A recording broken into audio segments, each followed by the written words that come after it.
In an elegant meeting room, a $1 million contract hid a clause that no one there expected to question. It was a 10-year-old girl, the cleaning lady's daughter, who raised her voice, in fluent German, to reveal the danger. Executives laughed, the lawyer froze, and the silence was broken when she read line by line the hidden trap. At that moment, everything changed. If this story interested you, don't forget to subscribe to our channel and tell us what city you're watching us from. We'll keep going. The late afternoon sun cast long shadows through the floor-to-ceiling windows of Mason & Reed Associates, one of Manhattan's most prestigious law firms. The city skyline created a backdrop of concrete and glass that seemed to touch the amber sky as the conference room on the 43rd floor waited in anticipation for the contract signing that would mark the firm's biggest international deal of the year. Gabriel Reyes sat quietly reviewing the thick stack of papers before him. Despite having lived in New York for nearly a decade, the legal terminology in English still challenged him at times. As one of the most respected attorneys in cross-border real estate law, he had built a reputation that transcended language barriers. Originally from Mexico City, Gabriel had fought his way through Harvard Law School and established himself as an invaluable asset to American firms with Latin American interests. Today's contract would cement his position in the firm's hierarchy. All set, Gabriel. Richard Mason's voice carried the confident tone of old money and privilege as he entered the conference room, flanked by 3 executives from Cornerstone Development, their tailored suits and practiced smiles projecting an air of controlled power. Almost, Gabriel nodded, adjusting his glasses as he scanned another page of dense legal jargon, just giving it one final review. "Take your time," said John Harrington, Cornerstone's CEO, though his impatient finger-tapping betrayed his words. "But I assure you, everything is exactly as we discussed." The room held the particular stillness that comes before significant moments, the air conditioning humming softly, the occasional sound of paper being turned, and the distant noise of New York traffic 43 floors below. Gabriel couldn't shake a vague sense of unease. Something felt off, but he couldn't pinpoint what. Just outside the glass doors, Sofia Ramirez sat quietly on a bench in the hallway, a math textbook open on her lap. At 10 years old, she had the serious demeanor of a child who had grown up faster than her years required. Her mother, Lucia Ramirez, had been working as a cleaner at Mason & Reed for 3 years, struggling to provide for them both after immigrating from Honduras. Today, Sofia's after-school program had been cancelled, forcing Lucia to bring her daughter to work. "Stay quiet, mija," Lucia had whispered, before disappearing down the hall with her cleaning cart. "I'll be done in an hour. Do your homework and don't bother anyone." But Sofia found it hard to concentrate on fractions when she could see through the glass walls into the conference room. The men in expensive suits reminded her of the fathers of her classmates at Westwood Academy, where she attended on a partial scholarship, fathers who looked through her as if she were invisible when they came to school events. Inside the conference room, Melissa Winters, Mason's executive assistant, was arranging water bottles and notepads. She'd been instructed to make sure everything went smoothly for the signing. This deal would bring millions to the firm, and her bonus depended on it. "We need more copies of Appendix C," Richard muttered to her. "And make sure the cleaning staff doesn't interrupt. This needs to go perfectly." "Of course, Mr. Mason," Melissa replied, her practiced smile never wavering. As she stepped out to retrieve the documents, she nearly collided with Lucia, who was emptying a trash can in the hallway. "Sorry," Lucia said immediately, her accent thickening with nervousness. She glanced through the glass, making eye contact with Sofia, who gave her a small wave. "No problem," Melissa said dismissively. "Just make sure you stay out of the conference room until after the meeting. They're signing the Rivera property deal today." Lucia nodded and continued her work, but Sofia's ears perked up at the mention of Rivera. She had heard Gabriel mention it on the phone once when she was waiting for her mother after school. He had spoken in rapid Spanish about his grandfather's land in Mexico, property that had been in his family for generations.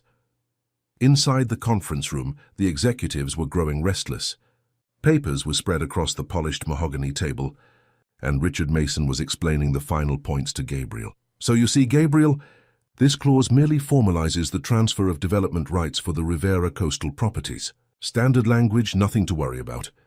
Gabriel skimmed the section, his brow furrowing. The English was complex, filled with legal terminology that, despite his fluency, left room for uncertainty. Something nagged at him, a distant memory of his father warning him about men in suits with documents written in language designed to confuse.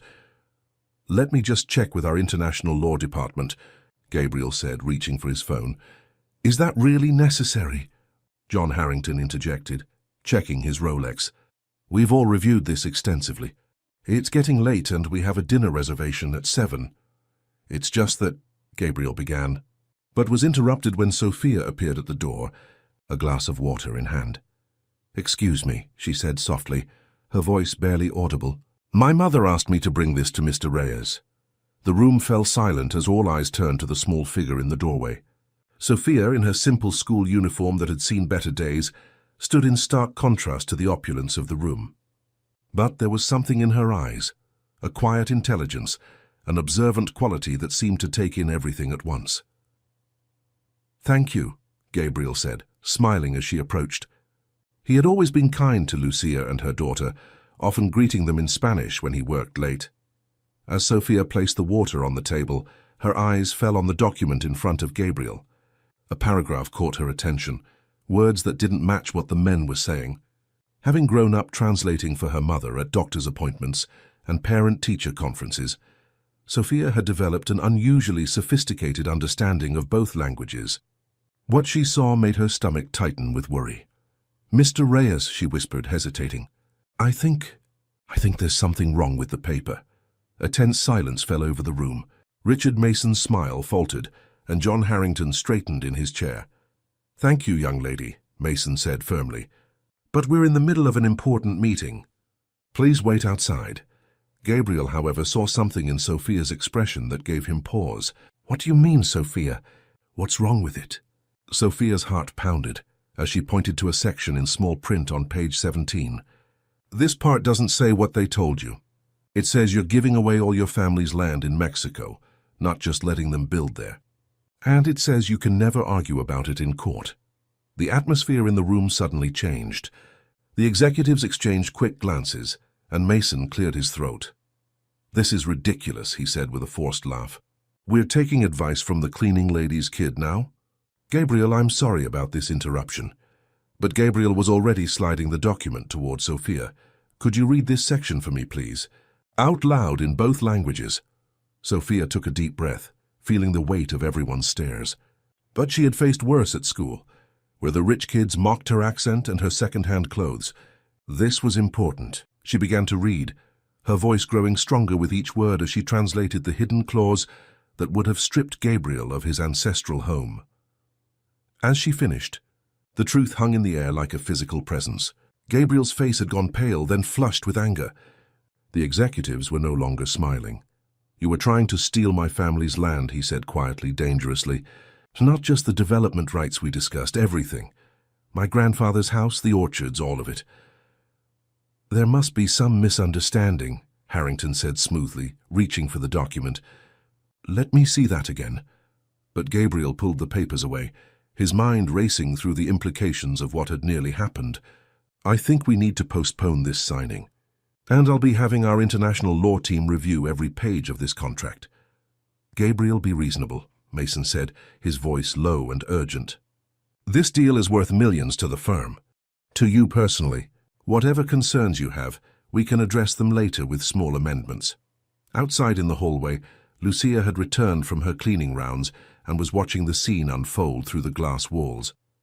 Her heart sank when she saw Sophia standing in the middle of the executives, clearly involved in whatever was happening. She had warned her daughter countless times to stay invisible, to never draw attention. In their precarious position as immigrants, attention was rarely good. Este é o primeiro capítulo da história. Vamos continuar com o segundo capítulo.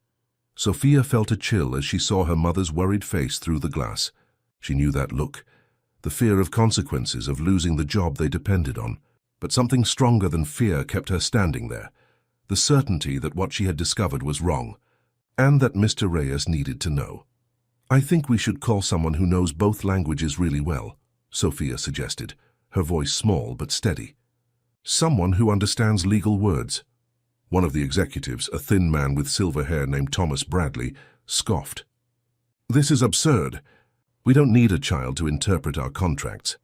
Gabriel, however, was already reaching for his phone. "Actually, Sophia's right.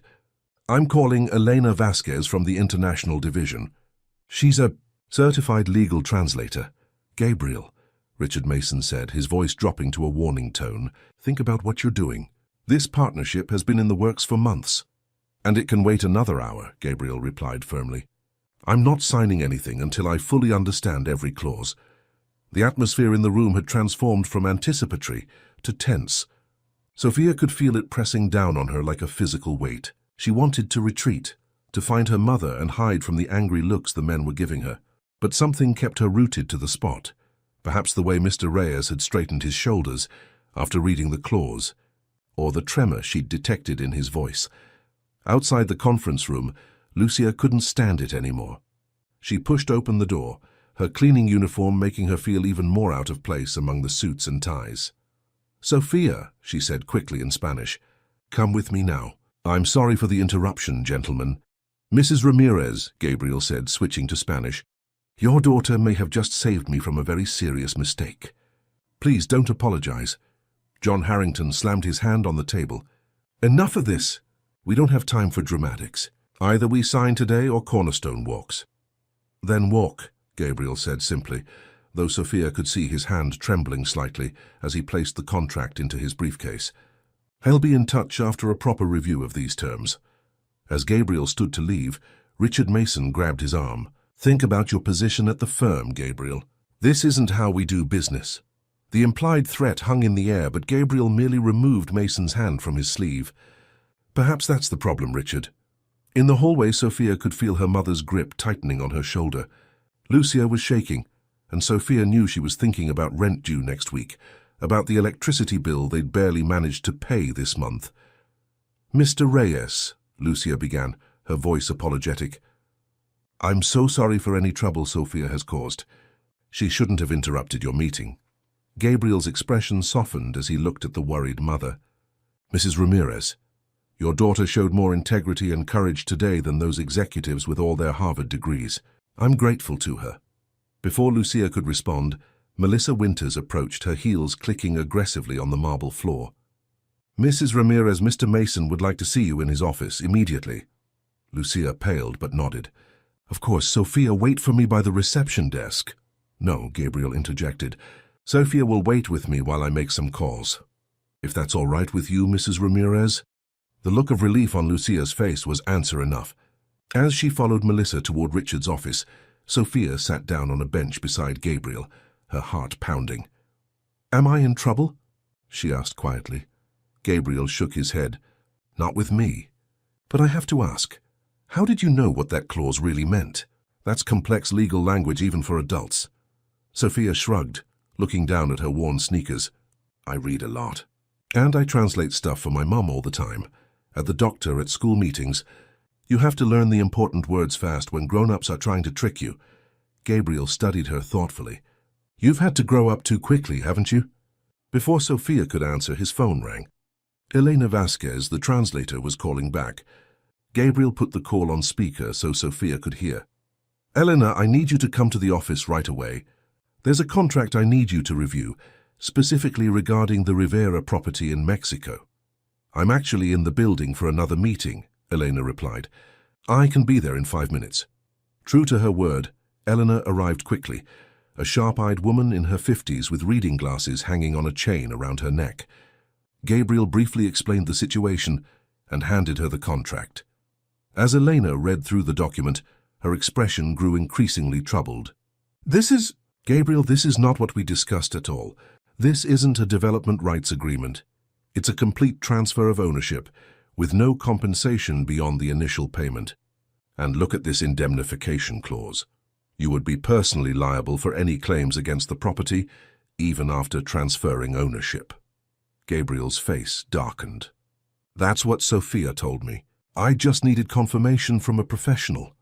Elena glanced at Sophia with newfound respect.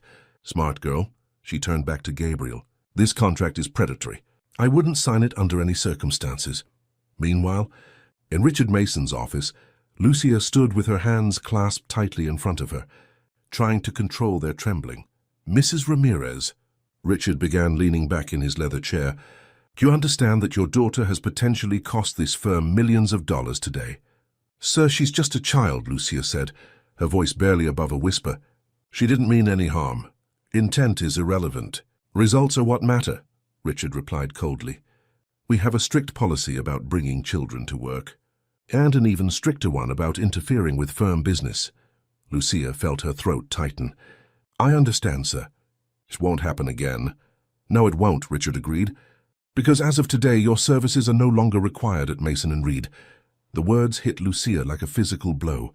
This job paid better than most cleaning positions because of the downtown location and late hours. It had taken her months to find it after being let go from her previous job.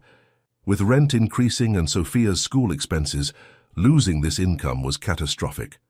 "Please, Mr. Mason," Lucia began, hating the desperation in her voice. "I need this job. Sophia's father is not in the picture, and I'm all she has." "You should have thought of that before allowing her to disrupt our business," Richard said dismissively.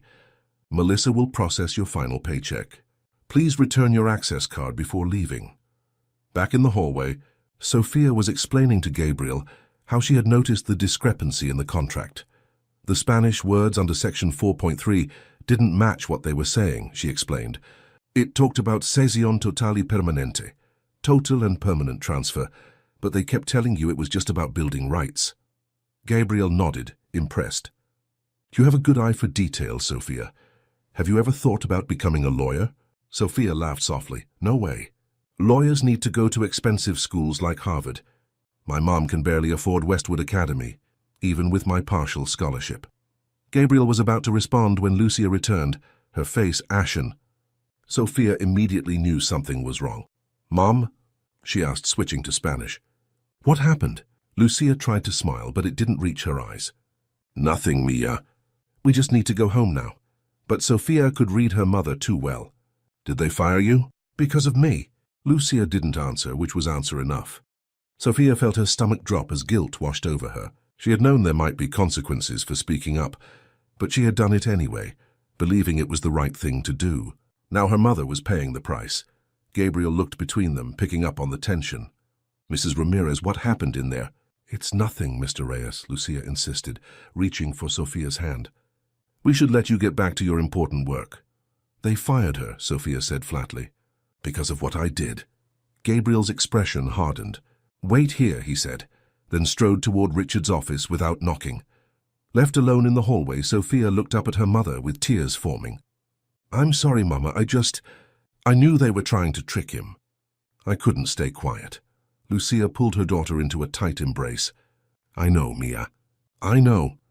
Despite the circumstances, there was pride mixed with the worry in her eyes. "You did what you thought was right.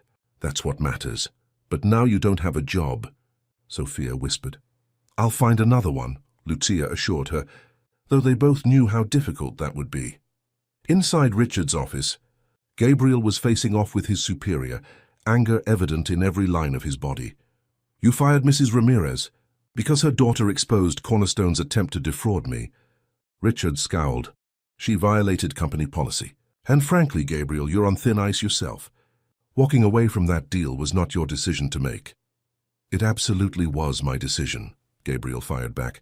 "I'm the one who would have been signing away my family's land that was never part of our agreement with Cornerstone. And now you've fired a hard-working woman to what? Punish her child for being honest?" "This is business, Gabriel," Richard said coldly. "Something you seem to have forgotten. Cornerstone is a major client. A client who just tried to steal my property through deception," Gabriel retorted. "And you were helping them." The implication hung in the air between them. Richard's expression turned calculating. "Be very careful what you're suggesting, Gabriel." "Your position here is compromised," Gabriel finished, clearly. "Just as yours will be when the Ethics Committee hears about this contract." "Did you think I wouldn't report this?" Richard's face flushed with anger. "You're making a mistake." "No," Gabriel said firmly. "The mistake was thinking I could trust my own firm to look out for my interests. Now about Mrs. Ramirez, you're going to rehire her with an apology and a raise." Richard laughed incredulously. I most certainly am not. Then consider this my 2 weeks' notice, Gabriel said, straightening his tie, and expect a detailed report to the New York Bar Association about today's events. For the first time, uncertainty flickered across Richard's face. Don't be hasty. Gabriel, let's discuss this like professionals.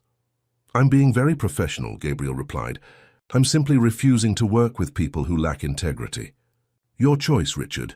Reinstate Mrs. Ramirez or start looking for a new partner to handle your Latin American clients.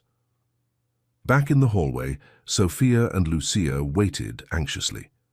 Eleanor had stayed with them, offering quiet support in Spanish. When Gabriel emerged from Richard's office, his expression gave nothing away. Mrs. Ramirez, he said formally, it seems there's been a misunderstanding. You haven't been terminated. In fact, Mr. Mason was just telling me that the firm has been considering creating a new position, Administrative Services Coordinator. It comes with a significant pay increase and regular hours. Lucia stared at him in confusion. I don't understand. It means, Gabriel explained with a small smile, that you're being promoted, not fired. If you're interested, of course. Sophia looked up at Gabriel with wide eyes, understanding exactly what he had done. For the first time since the confrontation began, she allowed herself to hope that maybe, just maybe, doing the right thing wouldn't end in disaster after all. Vamos seguir para o terceiro capítulo. The Ramirez apartment in Washington. Heights was small but immaculate. Lucia had always taken pride in creating a warm home, despite their limited means. That evening, as she prepared dinner, the events at Mason and Reed kept replaying in her mind. Are you sure about this new job, Mum? Sophia asked from the small kitchen table where she was working on homework. What if they're just pretending to be nice and then fire you later? Lucia sighed, stirring the pot of beans slowly. I don't know, Mia, but Mr. Reyes seemed sincere, and the paperwork Ms. Winters gave me looks official. She glanced at the folder containing her new employment contract, with hours that would allow her to be home when Sophia returned from school, and a salary that made her dizzy when she first saw the figure. I still feel bad, Sophia admitted. I didn't think about what would happen to you when I spoke up. Lucia turned from the stove and placed her hands on Sophia's shoulders. Listen to me. What you did today was brave.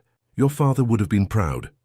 The mention of her father made Sophia glance at the single photograph they kept on their bookshelf, a younger Lucia, with a handsome man with Sophia's same thoughtful eyes. He had been deported when Sophia was just 4, caught in an immigration raid at his construction job. The legal battle to bring him back had drained their savings, and eventually contact had become sporadic, then stopped altogether.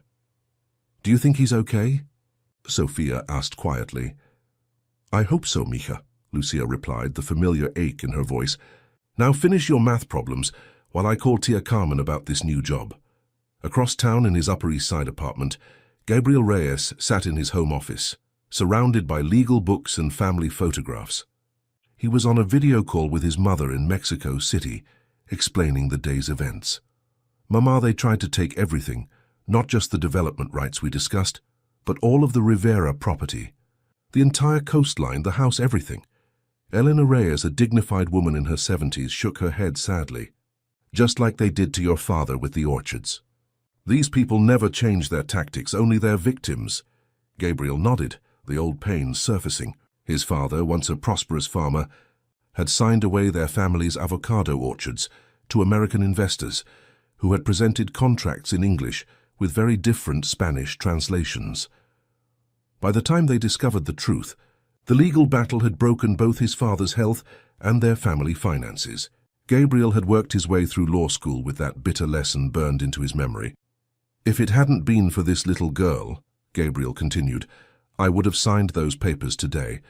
All because I trusted my own firm. This child, Eleanor said thoughtfully. She reminds me of you at that age. Always watching, always noticing what others missed. Gabriel smiled at the comparison. She's extraordinary, Mama. 10 years old and already translating legal documents. And with such courage, standing up to a room full of powerful men. And her mother, you said they fired her. They tried, Gabriel replied grimly. I convinced Richard to create a new position for her instead. But I don't trust him. He was too willing to let Cornerstone deceive me, which means he's either corrupt or incompetent. Either way, I can't stay at Mason and Reed. Elena's expression grew concerned. "What will you do?" "I'm not sure yet," Gabriel admitted, "but I have options. Several firms have been trying to recruit me for years." The conversation shifted to family matters, but Gabriel's mind kept returning to Sofia and Lucia Ramirez. There was something about their situation that resonated deeply with him, perhaps because it echoed his own family's struggles, or perhaps because Sofia's intervention had awakened something in him that had been dormant for too long. After ending the call with his mother, Gabriel made another decision. He picked up his phone and dialed Elena Vasquez, the translator who had confirmed Sofia's assessment of the contract. "Elena? It's Gabriel Reyes. I need your help with something." The following Monday morning found Sofia sitting in her 5th grade classroom at Westwood Academy, trying to ignore the whispers and stares from her classmates. Somehow news of what had happened at Mason and Reed had spread. Sofia suspected Melissa Winters had a child at the school. She'd seen them together at a school function once. "Is it true your mom got fired because you ruined some big deal?"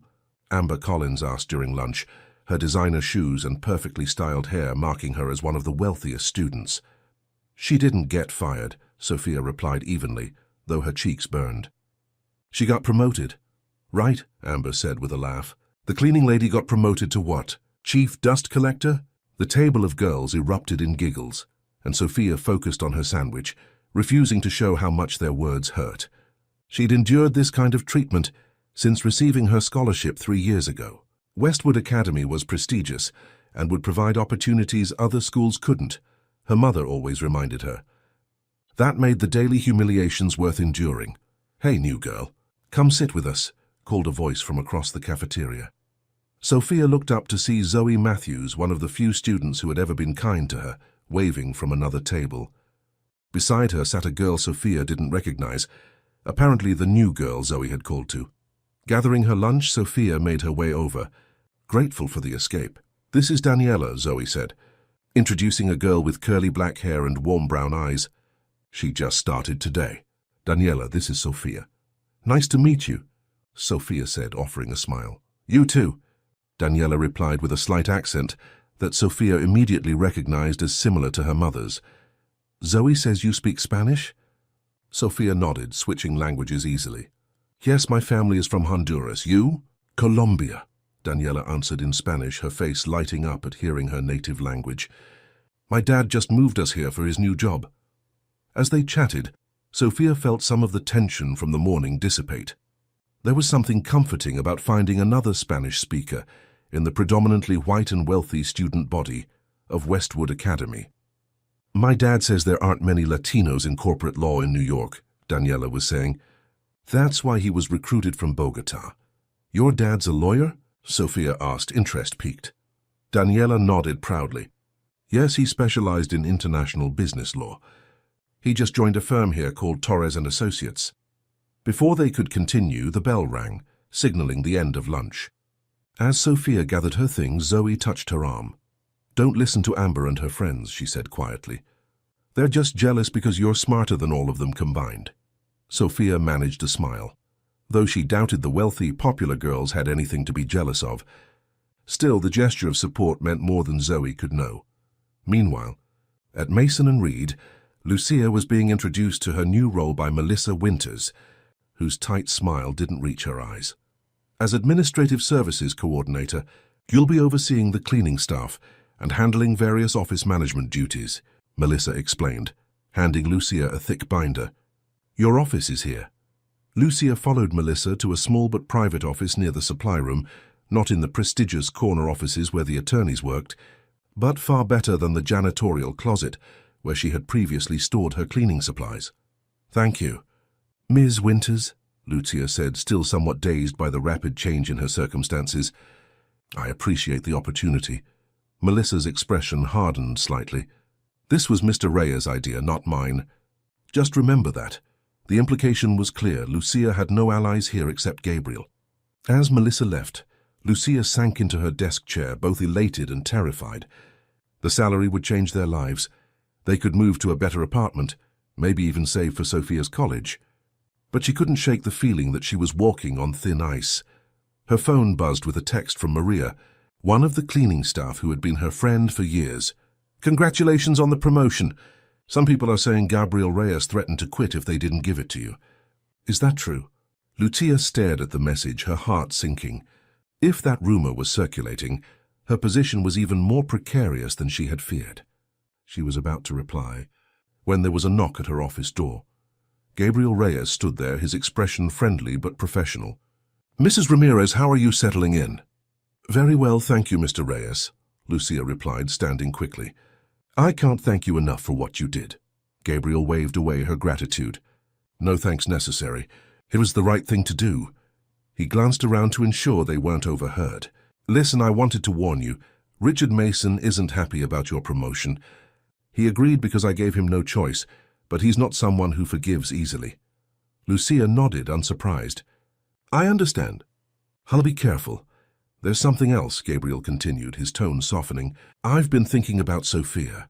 She has an extraordinary gift for languages and a natural understanding of legal concepts. Has she ever expressed interest in law?" Lucia couldn't help but laugh. "Mr. Reyes, we can barely afford Westwood Academy with her partial scholarship. Law school is not something we discuss. What if that wasn't an obstacle?" Gabriel asked carefully. "There's a program at Columbia Law School. They identify promising students early and provide mentorship and eventually scholarships. My friend Elena Vasquez, the translator you met, sits on their diversity committee. She'd like to meet Sophia." Lucia stared at him, speechless. "That's very generous, but why would you do this for us? You barely know us." Gabriel's expression grew distant for a moment. "When I was 10, my father lost everything because he couldn't understand the contracts he was signing. No one stood up for him. Your daughter stood up for me, a stranger. That kind of integrity deserves to be nurtured." Before Lucia could respond, Richard Mason appeared in the doorway, his cold gaze taking in the scene.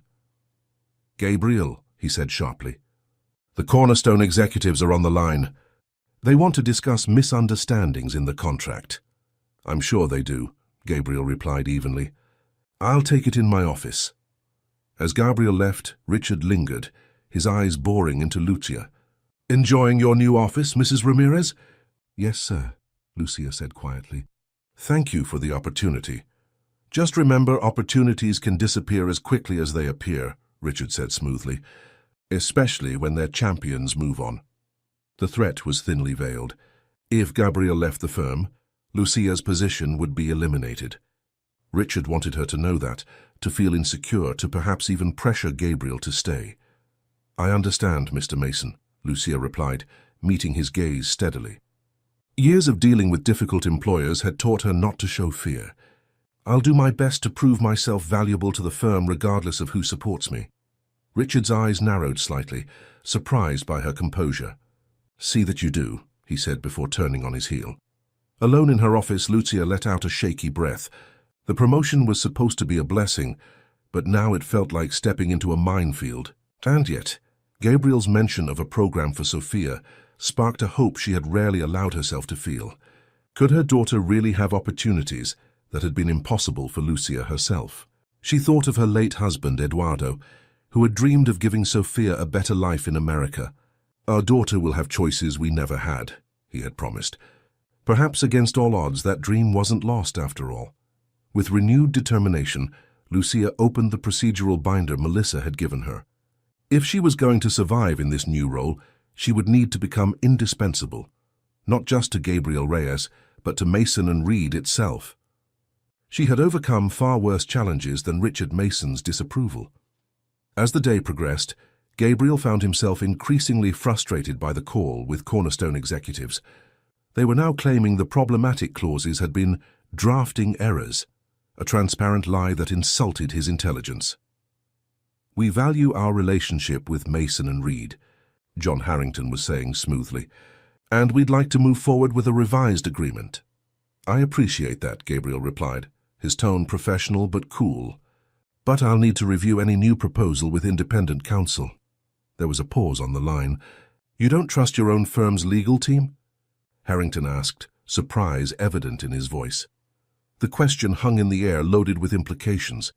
Gabriel thought of Richard Mason's willingness to push through the fraudulent contract, of how quickly he had tried to punish Lucia for her daughter's honesty. Let's just say I'm being thorough, Gabriel answered diplomatically. I'll await your revised proposal. After ending the call, Gabriel sat back in his chair, his decision crystallizing. He could no longer stay at Mason and Reed, not after discovering how willing they were to sacrifice his interests for a lucrative client. But he couldn't simply walk away, not when Lucia's new position depended on his influence, not when Sophia's future might hang in the balance. He needed a plan not just for himself, but for the Ramirez family, who had unwittingly become entangled in his professional crisis. As he stared out at the Manhattan skyline, Gabriel began to formulate a strategy that would protect all of them from the fallout of that fateful meeting. Seguimos como cuarto capítulo. That evening, as autumn rain pelted against the windows of her small bedroom, Sophia sat cross-legged on her bed, attempting to concentrate on her history assignment. The events of the past few days kept intruding into her thoughts, making it difficult to focus on the American Civil War when her own civil war was brewing at school. A soft knock on the door interrupted her distracted studying. "Come in," she called, expecting her mother. Instead, Lucia entered with Gabriel Reyes following behind her. Sophia straightened in surprise, suddenly self-conscious about the cramped apartment with its mismatched furniture and walls that needed fresh paint. "Mr. Reyes wanted to speak with us," Lucia explained, her expression a mixture of curiosity and caution, "about an opportunity for you." Gabriel smiled warmly at Sophia. "I hope I'm not interrupting your homework." "It's just history," Sophia shrugged. Then added quickly, "I mean, history is important, but I was having trouble concentrating anyway." Gabriel chuckled. "History is very important. It teaches us about patterns that repeat themselves, like powerful people trying to take advantage of those with less power." Sophia nodded, thinking of how the contract situation mirrored what her classmates' parents sometimes did to cleaning staff and other workers, changing hours without notice, withholding pay for minor infractions, expecting gratitude for basic decency. "May I?" Gabriel asked, gesturing to the desk chair. "Of course," Sophia replied, watching curiously as he sat down, looking oddly at home despite the humble surroundings. "Sophia, I've been thinking about what happened at the office," Gabriel began. "What you did required not just intelligence, but courage.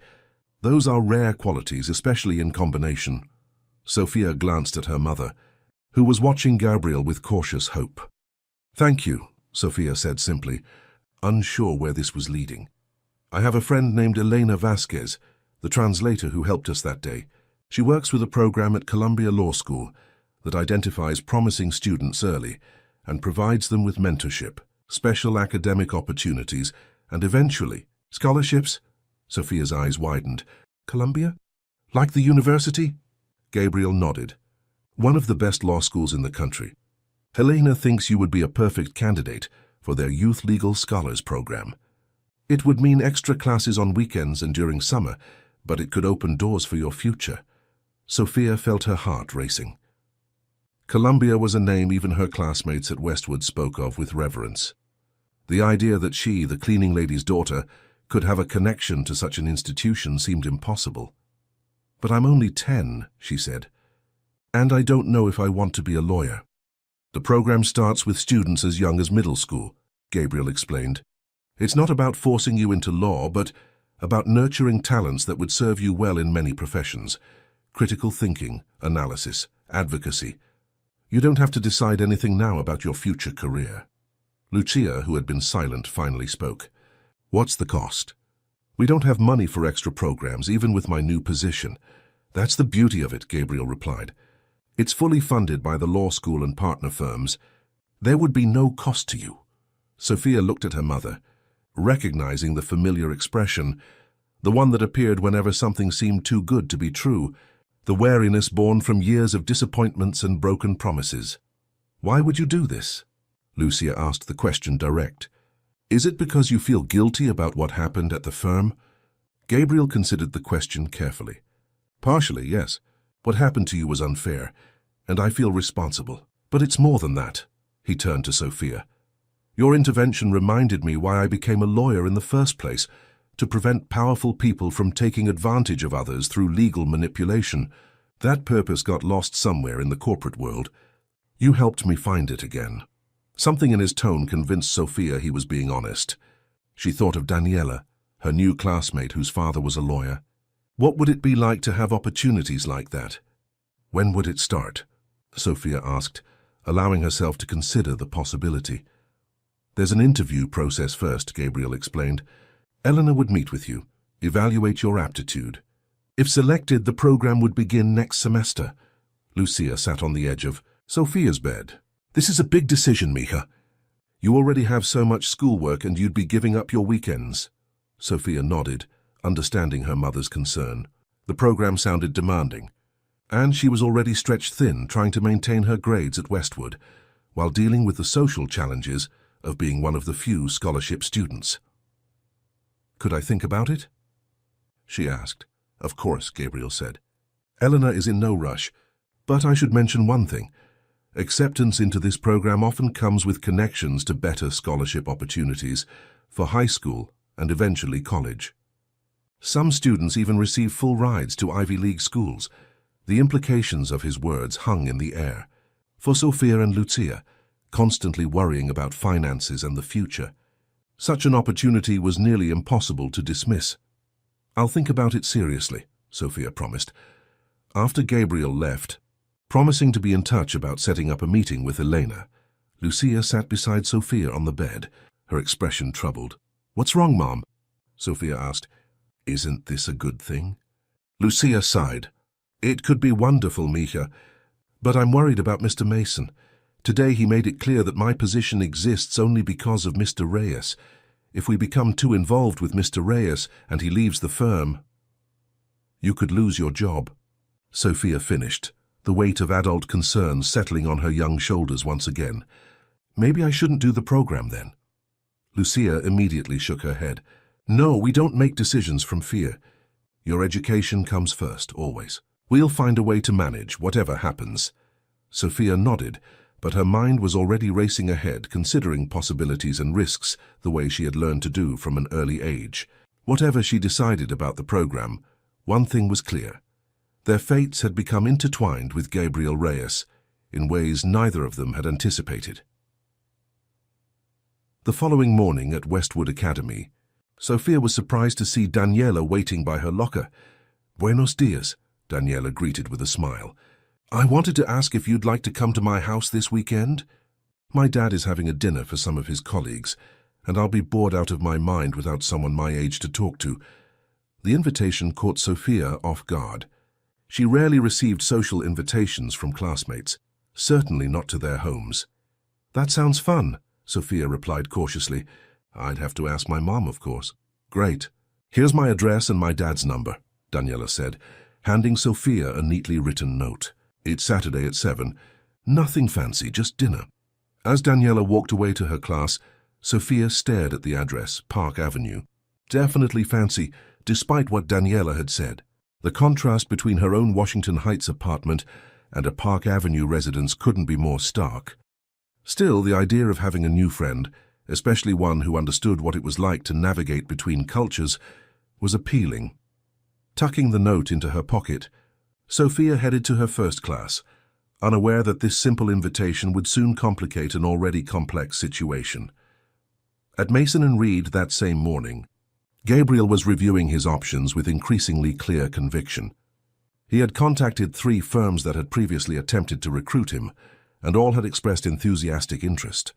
One in particular stood out, Torres & Associates, a rapidly growing firm specializing in international business law, with a strong ethical reputation and a commitment to diversity. Gabriel had known Antonio Torres for years. They had met at a Hispanic National Bar Association conference and stayed in touch. Torres had been trying to bring Gabriel on board for the past 2 years, offering partnership and the chance to build a practice with greater autonomy than Mason and Reed allowed. As Gabriel considered the prospect, there was a knock at his door. Richard Mason entered without waiting for a response, closing the door behind him. We need to talk about Cornerstone, Richard said, his tone deceptively casual. They've submitted a revised contract. I had our team review it, and everything seems in order now. No hidden clauses. Gabriel accepted the document Richard handed him, but made no move to open it. I'll have Elena Vasquez review it as well. Richard's jaw tightened. That won't be necessary. Our team is more than competent. The same team that missed or ignored the fraudulent clauses in the first draft, Gabriel replied evenly. That was an unfortunate oversight, Richard said, his tone hardening. But questioning the integrity of this firm isn't helping anyone, Gabriel. Least of all yourself. Gabriel set the contract aside. I'm not questioning the entire firm's integrity, Richard. Just the decisions made regarding this particular deal. Richard leaned forward, dropping all pretense of collegiality. Let me be clear. Cornerstone is too important a client to lose over what they insist was a drafting error. The senior partners expect this deal to close by the end of the month. And if I refuse to sign, then you'll find yourself increasingly isolated here, Richard replied coldly. Committee assignments, prime clients, partnership voting, all could become challenging for you. Gabriel nodded, having expected as much. And what about Mrs. Ramirez? Will her position become challenging as well? A thin smile spread across Richard's face. That depends entirely on how valuable she proves to be to the firm. Without a champion, new positions can sometimes be deemed unnecessary in budget reviews. The threat was explicit now. Sign the contract or both Gabriel and Lucia would face consequences. Richard was leveraging Lucia's vulnerability to pressure Gabriel. Knowing his sense of responsibility would make it difficult to put her job at risk. I'll review the new contract, Gabriel said neutrally, revealing nothing of his thoughts. Richard seemed satisfied with this response. Good. I knew you'd be reasonable. He stood to leave, then paused. By the way, the cleaning staff has mentioned you've been visiting Mrs. Ramirez's home. Office rumors spread quickly, Gabriel. People might get the wrong idea about your interest in her family. The insinuation was both clear and repulsive.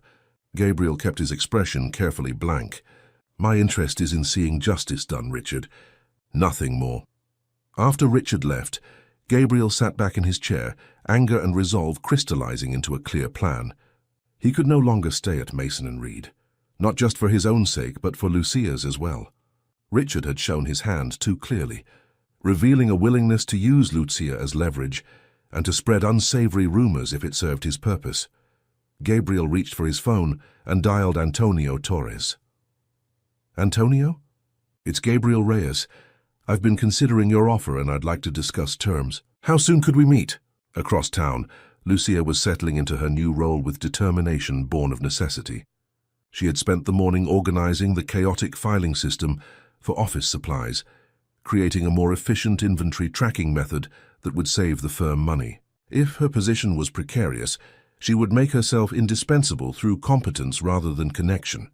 Maria, her friend from the cleaning staff, stopped by during lunch break. So it's true, Maria said in Spanish, looking around the small office with undisguised amazement. You really have your own office now? Lucia managed to smile, though the tension of her situation weighed heavily. For now. But I don't know how long it will last. Maria lowered her voice. People are saying Mr. Mason only gave you this job because Mr. Reyes threatened to quit. And now there's talk that Mr. Reyes might leave anyway. Lucia's stomach tightened. Where did you hear that? Ms. Winters was talking to Mr. Bradley. They didn't know I was cleaning the conference room next door. Maria hesitated, then added, They also said things about why Mr. Reyes is helping you. Ugly things. Lucia closed her eyes briefly. She had faced these insinuations before. Whenever a man in power showed kindness to a woman in her position, people assumed the worst. It was one of the many indignities of being at the bottom of the workplace hierarchy. Mr. Reyes is helping because my daughter helped him, Lucia said firmly. Nothing more. Maria nodded, though she looked unconvinced. Be careful, Lucia. This world, their world, it plays by different rules than ours. After Maria left, Lucia tried to focus on her work, but her friend's warnings echoed in her mind. If Gabriel left the firm, her new position would almost certainly be eliminated, and the rumors about their relationship would make finding another job at a comparable salary nearly impossible. For the first time since the dramatic events in the conference room, Lucia found herself wondering if Sophia's intervention had truly been a blessing, or merely the prelude to an even greater challenge. As a single mother with limited resources, stability had always been her primary goal. Now that stability seemed more elusive than ever, despite, or perhaps because of, their apparent good fortune. Continuamos como quinto capítulo. Saturday evening arrived with a crisp autumn chill in the air. Sophia stood in front of the small mirror in their bathroom, nervously adjusting her nicest sweater, a dark blue hand-me-down from her cousin in California that was only slightly too big. This would be her first time visiting a classmate's home on Park Avenue, and the significance wasn't lost on her. "You look beautiful." "Maja," Lucia said, appearing in the doorway with a small wrapped package. "I made some buñuelos for you to bring to Daniela's family. It's always good to bring something when you're invited to dinner." Sophia accepted the package, touched by her mother's thoughtfulness. The traditional Honduran pastries were her mother's specialty, made from a recipe passed down from her grandmother. "Do you think they'll like them?" Sophia asked, suddenly worried that the homemade treats might seem too simple for a Park Avenue dinner party. "Good food is good food," Lucia replied with quiet dignity. "Your abuela always said that sharing food is how we show love across all boundaries." They took the subway downtown, Sophia mentally rehearsing what she would say, how she would behave. Westwood Academy had many unwritten social rules that she had learned through painful trial and error. She imagined the Torres home would have its own set of expectations. When they emerged from the subway and walked the remaining blocks to the address, Sophia felt her nervousness increase. The building had a doorman in a crisp uniform who smiled politely as they approached. "Good evening. How may I help you?" "We're here to visit the Torres family," Lucia replied, her accent slightly more pronounced due to her own nervousness. The doorman checked a list. "Ah, yes. Miss Sophia Ramirez? You're expected. Penthouse B, I'll ring them now." As they rode the elevator to the top floor, Sophia clutched the package of buñuelos tighter. "Mom, maybe you should just drop me off and pick me up later," she whispered. "You don't have to come in." Lucia gave her a curious look. "Why not?" Sophia hesitated, ashamed of her own thoughts. Because you might feel uncomfortable. These people are really rich." Understanding dawned on Lucia's face, followed by a flash of hurt that she quickly masked. "I see, and you think I won't know how to behave around rich people? That I might embarrass you?" "No," Sophia protested, though the denial lacked conviction. "It's not that. It's just—" The elevator doors opened before she could finish, sparing her from completing the painful thought. Standing in the hallway was a tall man with Daniela's same warm eyes and curly hair, dressed in casual but clearly expensive clothes. "You must be Sophia and Mrs. Ramirez," he said with a welcoming smile, his accent similar to Daniela's. "I'm Antonio Torres, Daniela's father. Please come in." The Torres penthouse was spacious and elegant without being ostentatious, with large windows offering a stunning view of Central Park. Sophia tried not to stare as they were led through a foyer with museum-worthy art pieces to a living room where several adults were engaged in conversation. Daniela spotted them immediately and rushed over. "Sophia, you came!" Her gaze fell on the wrapped package. "What's that?" "My mom made buñuelos," Sophia explained, holding out the package. "They're a type of pastry from Honduras." "How thoughtful," Antonio exclaimed, accepting the gift. "Homemade treats are always special." "Daniela, why don't you show Sophia around while I introduce Mrs. Ramirez to our other guests?" As Daniela led Sophia away, Lucia found herself surrounded by professionals in what was clearly a gathering of legal minds. She recognized the type from her years of cleaning law offices. Confident, articulate people who wore their education and status as comfortably as their expensive watches. "Mrs. Ramirez, this is Patricia Chen, our head of international arbitration," Antonio was saying. "And this is Michael Reynolds from our corporate division." Lucia shook hands, smiling politely, wondering if they could sense her discomfort. These were people who hired cleaning services, not people who provided them. "And finally, this is our newest partner, joining us from Mason and Reed, Gabriel Reyes." Lucia froze in shock as Gabriel stepped forward, looking equally surprised to see her. "Mrs. Ramirez," he said smoothly, recovering quickly. "What a pleasure to see you again." "You two know each other?" Antonio asked with interest. "Mrs. Ramirez works at Mason and Reed," Gabriel explained. "Her daughter Sophia recently helped me avoid a rather disastrous contract situation." Lucia's mind was racing. Gabriel was joining Torres and Associates? What did that mean for her position at Mason & Reed? And what coincidence had brought their daughters together as classmates? Meanwhile, Daniela was giving Sophia a tour of the apartment, showing off her bedroom with its window seat overlooking the park. "Your house is amazing," Sophia said, trying not to sound too awestruck. "It's okay," Daniela shrugged. "Our place in Bogota was bigger, but Mum says the location here makes up for it." She flopped onto her bed, decorated with colorful pillows. "So what do your parents do?"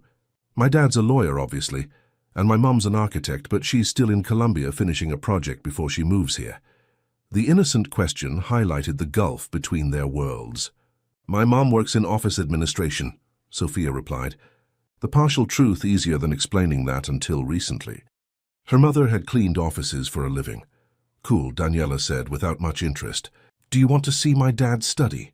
He has law books from like 100 different countries. It's pretty boring, but he's proud of it." As they wandered through the apartment, Sophia caught glimpses of the adults in the living room. She spotted her mother speaking with Gabriel Reyes and Daniela's father, their conversation appearing intense. In the living room, Lucia was trying to process what Gabriel was telling her. "I've accepted a partnership at Torres and Associates," he explained quietly. "I'll be leaving Mason & Reed at the end of the month." "I see," Lucia replied, keeping her expression neutral despite the sinking feeling in her stomach. Without Gabriel at the firm, her position was as good as eliminated. "Congratulations on your new opportunity." Antonio Torres, sensing the undercurrent in their conversation, looked between them with interest. "Gabriel tells me your daughter is quite extraordinary, Mrs. Ramirez. He mentioned a situation where she identified fraudulent contract language." "Sophia has always had a gift for languages," Lucia acknowledged, pride momentarily overriding her concern. "And a strong sense of right and wrong. A valuable combination in our profession," Antonio noted. Gabriel suggested she might be interested in our youth outreach program. "We sponsor promising students from diverse backgrounds, providing mentorship and educational opportunities." Lucia glanced at Gabriel, realizing he had already been laying groundwork for Sophia's future, even as he planned his own career move. The gesture touched her, even as she grappled with what his departure from Mason & Reed would mean for her own employment. "Mrs. Ramirez," Gabriel said carefully, "there's something else you should know. I've discussed your situation with Antonio. Torres & Associates has been looking to upgrade their office management systems. Your experience could be valuable here." Lucia stared at him, struggling to understand. "Are you offering me a job?" Antonio nodded. "Gabriel speaks highly of your organizational skills and work ethic. We'd like to interview you formally. Of course, but based on his recommendation, I believe you would be an excellent fit for our office manager position." The conversation was interrupted as the girls returned to the living room, Sophia's eyes widening as she spotted Gabriel. "Mr. Reyes, what are you doing here?" "He's joining our firm," Antonio explained, placing a friendly hand on Gabriel's shoulder. "One of the reasons for tonight's little celebration." As dinner was announced, the adults and children moved to an elegant dining room with a table set for 12. Sophia found herself seated between Daniela and a woman introduced as Judge Rebecca Stern, while Lucia was placed between Gabriel and Antonio. Throughout the meal, Sophia observed the easy way these professionals conversed, discussing cases and legal precedents, occasionally explaining concepts to the judge's teenage son, who was considering law school. She noticed how they seamlessly included her mother in the conversation, treating her with respect rather than the dismissive politeness she had often witnessed from her classmates' parents. "Sophia," Judge Stern said during dessert, "Gabriel tells me you're interested in possibly pursuing law. What area would you find most interesting?" Sophia, caught off guard, glanced at Gabriel before answering. "I'm not sure yet, but I think I'd want to help people who don't understand the system, immigrants maybe, or people who get tricked because they don't know their rights." The judge nodded approvingly. Advocacy for the vulnerable is the highest calling in our profession. Too many forget that. Later, as the evening wound down and guests began to leave, Antonio pulled Gabriel aside for a private conversation, while Lucia helped Sophia gather her things. "Your daughter is remarkable," Antonio said. "She reminds me of my Daniela, that same spark of intelligence and determination." Yes, she is, Gabriel agreed. And her mother is equally impressive, though in different ways. Lucia Ramirez has overcome challenges that would break most people, all while raising Sofia to be compassionate and brave. Antonio studied him thoughtfully. You care about them? More than professionally. Gabriel hesitated, then nodded. They represent everything I went into law to protect. People who work hard, play by the rules, yet find the system stacked against them. When Sofia spoke up in that conference room, she reminded me of who I used to be, before billable hours and corporate politics became my focus. Well, Antonio said with a smile, Torres and Associates might be the perfect place for your recalibration. We've built our reputation on ethical practice and community engagement. As Gabriel rejoined the remaining guests, he found Sofia and Lucia preparing to leave. I've called a car service for you, he told them. It's too late for the subway. That's not necessary, Lucia began, but Gabriel raised a hand to stop her protest. Please, it's the least I can do. And I'd like to speak with both of you before you go. Once they were seated in a quiet corner of the living room, Gabriel explained his decision to join Torres and Associates and the possibility of a position for Lucia. You're leaving Mason and Reed because of what happened with the contract? Sofia asked, putting the pieces together. Gabriel nodded. Partly, but also because I've realized it's not where I belong anymore. Sometimes, Sofia, the hardest part of doing the right thing is recognizing when you're in the wrong place. Sofia considered this, thinking of her own struggles at Westwood Academy. Does that mean my mom will lose her new job? Almost certainly, Gabriel admitted, not sugarcoating the truth. Richard Mason created that position to placate me. Once I'm gone, he'll eliminate it. Lucia sat straighter, her expression resolute. We'll manage. We always have. I have no doubt, Gabriel replied. But I hope you'll consider interviewing for the position here. Antonio is serious about the offer. Your organizational skills are exactly what they need. Lucia looked skeptical. Mr. Torres doesn't know me. He's offering this as a favor to you. He's offering you an interview because I vouched for your abilities, Gabriel corrected. The rest will be up to you. And knowing Antonio, he'll be thorough in his assessment. He doesn't make hiring decisions based on sentiment. Sofia watched this exchange with growing understanding of the adult complexities at play. Her simple act of speaking up in that conference room had set in motion changes that were still unfolding, affecting careers and futures in ways she couldn't have anticipated. And what about the program you mentioned? Sofia asked. The one with the lawyer lady from Columbia? Elena is still very interested in meeting you, Gabriel assured her. In fact, she's connected to Torres and Associates as well. She teaches part-time at Columbia and handles special projects for Antonio's firm. Their youth program is similar to the one at Columbia, with some overlapping resources. As the conversation concluded and they prepared to leave, Daniela approached Sofia with a conspiratorial smile. So what did you think? Boring lawyer talk all night, right? Sofia shook her head, surprising herself with her answer. Actually, I thought it was interesting, especially when they talked about international cases. Daniela looked at her curiously. My dad says you're some kind of language genius. Is that true? Did you really catch bad guys trying to trick a lawyer? Not exactly, Sofia laughed. I just noticed some words didn't match what they were saying. Still cool, Daniela declared. Hey, do you want to come over again next weekend? We could watch movies or something. No lawyers allowed. The invitation, so casual from Daniela's perspective, meant more to Sofia than her new friend could know. I'd like that, she said with a genuine smile. As they rode the elevator down to where a black town car waited to take them home, Lucia put an arm around Sofia's shoulders. What did you think of tonight? She asked softly. Sofia considered the question carefully. I think we're not as different from them as I thought we were. They seem to really listen to us. Lucia nodded, understanding the significance of this observation. In their experience, people of wealth and status rarely truly listened to those they considered beneath them. Mr. Reyes is different, Sofia continued. He sees us. Really sees us? Yes, Lucia agreed quietly. He does. The car ride back to Washington Heights was silent.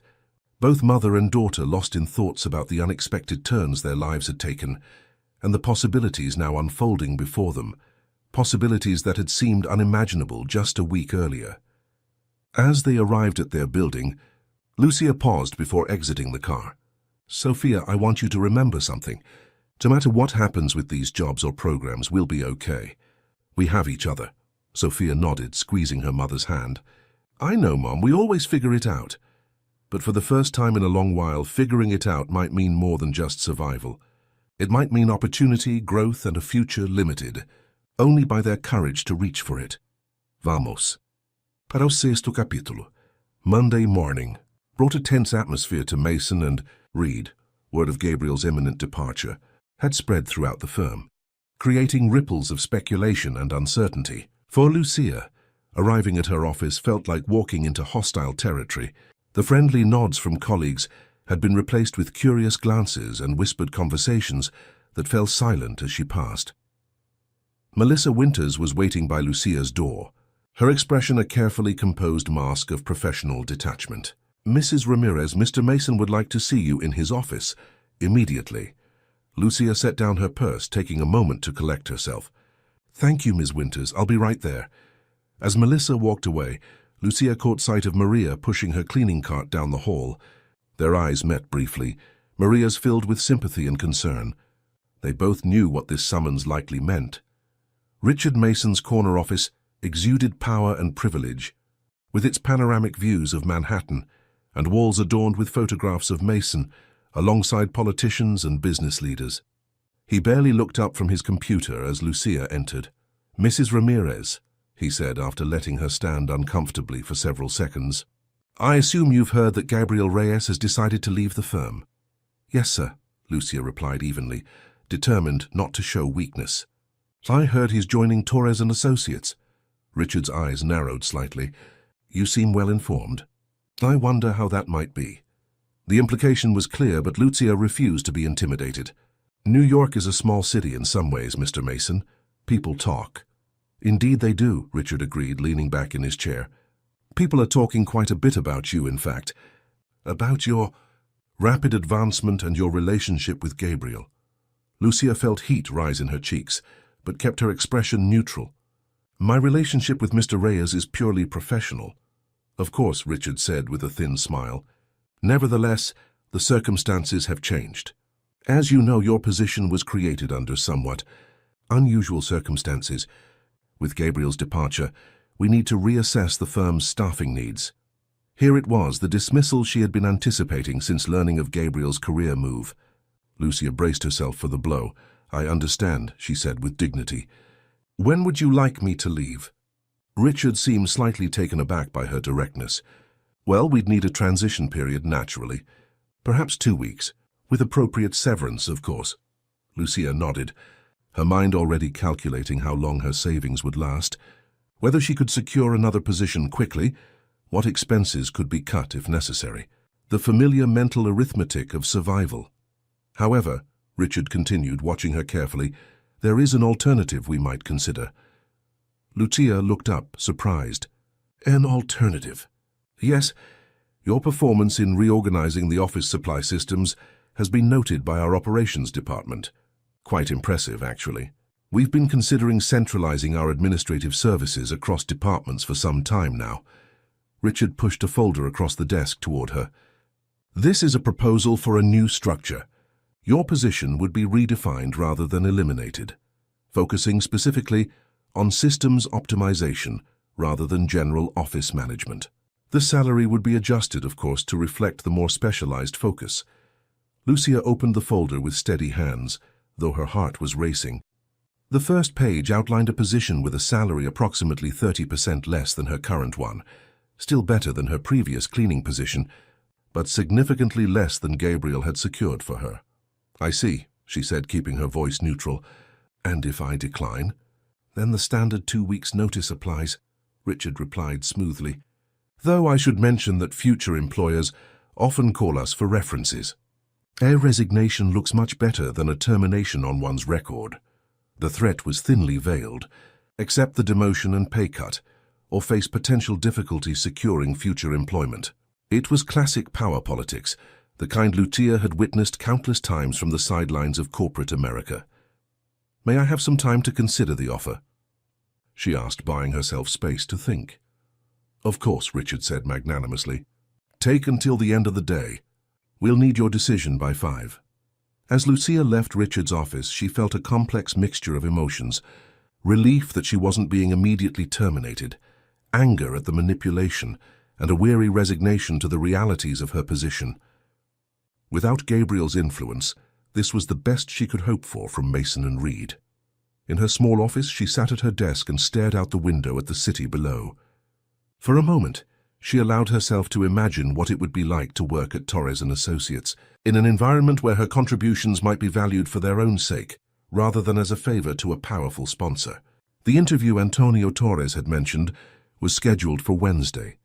Should she take Richard's reduced offer as a safety net, or risk everything on a position that might not materialize? Her phone buzzed with a text from Sofia. Good luck today, Mom. Remember what Abuela always said, El miedo es el peor consejero. Love you. Lucia smiled at her daughter's message. Fear is the worst advisor. Her mother's wisdom, now being passed down through Sofia. The girl was right. Making decisions from fear had never served them well. With renewed resolve, Lucia began preparing for her interview with Torres & Associates, determined to impress them with her abilities rather than her connection to Gabriel. Meanwhile, Sofia was facing her own challenges at Westwood Academy. Word had somehow spread that her mother's job was in jeopardy because of Mr. Reyes leaving his firm. The whispers followed her through the hallways, punctuated by occasional direct comments from Amber Collins and her friends. Guess your mom's going back to cleaning toilets, Amber remarked loudly as Sofia passed their lunch table. Too bad her special friend is leaving. Sofia kept walking, her face burning but her head held high. The insinuation in Amber's words was clear, and it made Sofia's stomach churn with anger. Adults always assumed children didn't understand their ugly implications, but Sofia had been translating the world's subtext since she was 6 years old. Ignore them, Zoe advised as Sofia joined her and Daniela at their table. They're just jealous because you're smarter than all of them combined.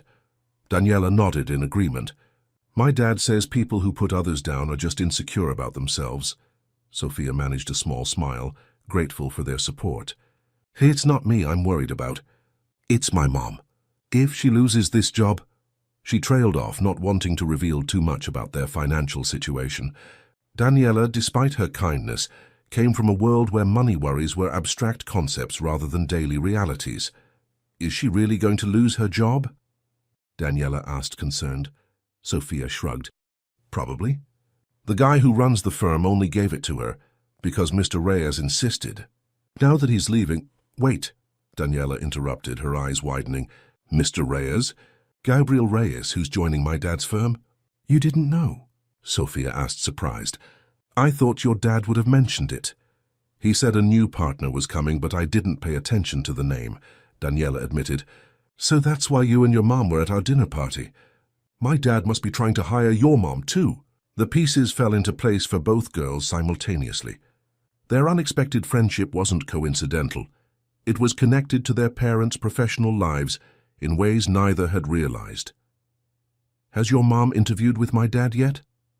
Daniela asked eagerly. It's on Wednesday, Sofia replied. But she's nervous. She's never had a job like that before. Daniela waved away the concern. My dad's a good judge of people. If he thinks she can do it, she probably can. She leaned forward conspiratorially. And I could put in a good word. He listens to me sometimes. Sofia laughed despite her worries. Thanks, but I think my mom would want to get the job on her own merits. Suit yourself, Daniela shrugged. But a little extra help never hurts. After school, Sofia found Gabriel waiting outside the main entrance, drawing curious stares from students and parents alike. His expensive suit and confident bearing marked him as someone of importance, Mr. Reyes. Sofia said, approaching him cautiously. What are you doing here? I hope you don't mind, Gabriel replied with a warm smile. I wanted to speak with you, and I thought it might be easier to catch you here than to arrange another home visit. Sofia glanced around, aware of the attention they were attracting. Amber Collins was watching open-mouthed from her mother's luxury SUV. Is something wrong? Sofia asked, lowering her voice. Is it about my mom's job? Gabriel gestured toward a nearby bench. That's part of what I wanted to discuss. May I walk you home? With your permission, of course. Sophia nodded, oddly touched by his deference to her autonomy. Most adults in her experience simply issued directives to children, assuming compliance. As they began walking toward the subway station, Gabriel matched his pace to her shorter strides. "I spoke with Richard Mason this morning," he began. "He's planning to offer your mother a revised position with reduced responsibilities and compensation." Sophia's heart sank. "I figured something like that would happen." "Will she take it?" "That's her decision," Gabriel replied. "But I wanted you to know that I've spoken with Antonio Torres about your mother's qualifications in detail. He's genuinely interested in her organizational abilities, not just doing me a favor." Sophia studied him thoughtfully. "Why are you doing all this for us? Is it just because I helped you with the contract?" Gabriel considered the question carefully. "That was the catalyst, yes, but it's become more than that." He paused, seemingly searching for the right words. "Do you know what integrity means, Sophia?" "Acting honestly even when it's hard," Sophia replied promptly. "Exactly. When you spoke up in that conference room, you showed exceptional integrity. It reminded me of something I'd lost sight of in my career, the reason I became a lawyer in the first place." Gabriel's expression grew distant for a moment. "My father lost everything because powerful people used legal documents to deceive him. I swore I'd never let that happen to others. Somewhere along the way, working for firms like Mason and Reed, I forgot that promise." They walked in silence for a moment, Sophia absorbing his words. "So helping us is like getting back to who you really are." Gabriel looked surprised, then smiled. "That's remarkably insightful." "Yes, I suppose it is." They had reached the subway entrance when Sophia spotted Elena Vasquez emerging from the station. The translator recognized them immediately and approached with a warm smile. "Gabriel, and you must be Sophia," she said, extending her hand to the girl. "I've heard so much about you." "Elena," Gabriel greeted her. "Perfect timing." "Sophia, this is Elena Vasquez, the translator I told you about. She's also involved with the youth program at Columbia." Sophia shook the woman's hand, feeling suddenly shy. "Nice to meet you." "Likewise," Elena replied, her gaze assessing but kind. "Gabriel tells me you have quite a gift for languages and legal interpretation." "That's rare in someone your age." Sophia shrugged, uncomfortable with the praise. "I just translate stuff for my mom a lot." "You learn to listen carefully when people are trying to trick you." Elena's eyebrows rose at this matter-of-fact statement. "A valuable skill in any context, but especially in law. Would you be open to meeting officially to discuss the Columbia program? Perhaps after school one day next week?" Sophia glanced at Gabriel, who nodded encouragingly. "I think so. I'd have to check with my mom first." "Of course," Elena agreed. "Family support is essential for the program. In fact, we'd want your mother involved in the process as well." As they parted ways, Sophia with a promise to discuss the meeting with her mother, she felt a strange new emotion taking root. Not just hope for a better future, but a sense that she was being seen and valued for her abilities rather than pitied for her circumstances. At Torres and Associates that afternoon, Gabriel was settling into his new office when Antonio stopped by, casually leaning against the doorframe. "How's the transition going?" Antonio asked. "Smoother than expected," Gabriel replied, though Richard Mason's parting remarks were less than cordial. Antonio chuckled. "I imagined so. We've poached from Mason and Reed before. Richard has a talent for holding grudges." He entered the office fully, closing the door behind him. "Speaking of Mason and Reed, I've been reviewing Mrs. Ramirez's resume. Her formal qualifications are limited." Gabriel nodded, having anticipated this concern. Her educational opportunities were constrained, yes, but her practical experience is substantial. She's managed household budgets under extreme constraints, navigated complex systems as an immigrant, and developed impressive organizational skills out of necessity. Skills that don't necessarily translate to managing a law firm's operations, Antonio pointed out, though his tone remained neutral. Perhaps not directly, Gabriel conceded, but her recent work at Mason and Reed demonstrates her ability to adapt quickly. She reorganized their supply management system in a week, saving the firm thousands in unnecessary expenditures. Antonio studied him thoughtfully. "You're quite the advocate, Gabriel. One might wonder about your personal interest in the matter." Gabriel met his gaze steadily. "My interest is in seeing talent recognized regardless of background. Mrs. Ramirez deserves an opportunity, based on her abilities, not her credentials. After a moment, Antonio nodded. Fair enough. The interview will proceed as planned, with the same standards we apply to all candidates. He turned to leave, then paused. By the way, Patricia was impressed with Sophia at the dinner, said she has the makings of a fine legal mind. She does, Gabriel agreed, with the right opportunities. Antonio's expression softened slightly. My father was a taxi driver in Bogota before he saved enough to open his own business. I understand the value of opportunity, Gabriel. Perhaps better than you think. As the door closed behind Antonio, Gabriel felt a tension he hadn't realized he was carrying begin to ease. The path forward for both Sophia and Lucia would have challenges, but for the first time, he believed those challenges might lead to growth rather than mere survival.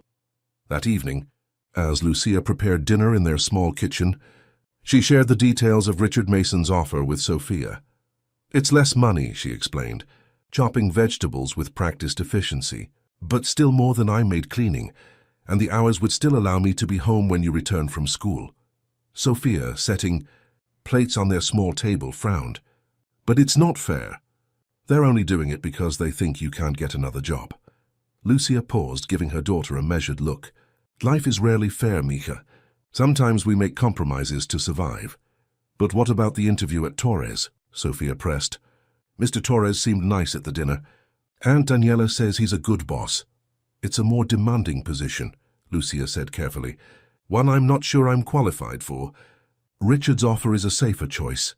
Sophia set down the forks with more force than necessary. Safer doesn't mean better, Mum. Remember what Abuela said about fear being a bad advisor? Lucia couldn't help but smile at having her mother's wisdom quoted back to her. When did you get so grown up, Sophia Ramirez? When I started having to translate the world for both of us, Sophia replied with disarming honesty. Lucia's smile faded as she recognized the truth in her daughter's words. Sophia had been forced to grow up too quickly to understand adult complexities beyond her years. Part of Lucia mourned the carefree childhood her daughter deserved, but would never have. Another part recognized that these challenges had forged Sophia's remarkable character.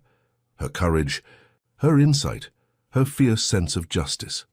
I met Elena Vasquez today, Sophia continued, changing the subject slightly. She wants to meet with both of us about that Columbia program. Both of us? Sophia nodded. She said family support is important. I think she wants to make sure you're okay with it. Lucia wiped her hands on a dish towel, considering this. The program represented opportunity for Sophia, but also commitment and challenges. More hours of study, heightened expectations, exposure to a world far removed from their own. What do you think about it? Lucia asked. Is it something you really want, or something Mr. Reyes wants for you? Sophia considered the question seriously. I'm not sure yet, but I think I want to find out more. It feels important, like a door opening that I didn't know was there. Lucia nodded slowly. Then we'll meet with Ms. Vasquez, and I'll go to the interview at Torres & Associates with an open mind. And Mr. Mason's offer?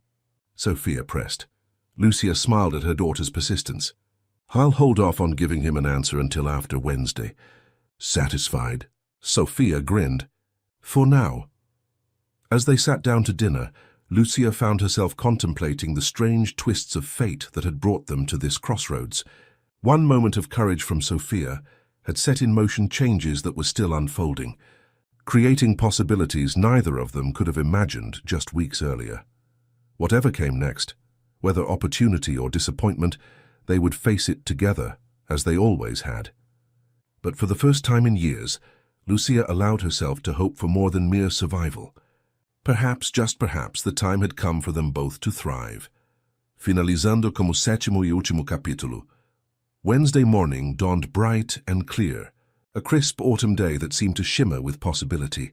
Lucia stood before her small closet, deliberating over what to wear to her interview at Torres & Associates. She had exactly one professional outfit, a navy skirt suit she'd purchased second-hand for Sophia's school meetings, and she scrutinized it now for any signs of wear or imperfection. You look perfect. Mom? Sophia said from the doorway, already dressed in her Westwood uniform. Very professional. Lucia smoothed the jacket nervously. Not too formal? Not too casual. Just right, Sophia assured her, coming to stand beside her mother and meeting her eyes in the mirror. Like Goldilocks. Lucia laughed, some of the tension leaving her shoulders. When did you become the adult in this family, giving me pep talks? Sophia grinned. We take turns. Today it's my turn to be the grown-up. They left the apartment together, separating at the subway station. Sophia bound for Westwood Academy, Lucia for the Torres and Associates offices in Midtown. As they parted, Sophia gave her mother a fierce hug. Remember what Mr. Reyes said. They need your skills, not just your connection to him. You can do this. Lucia held her daughter close for a moment longer than usual. Thank you, Mija.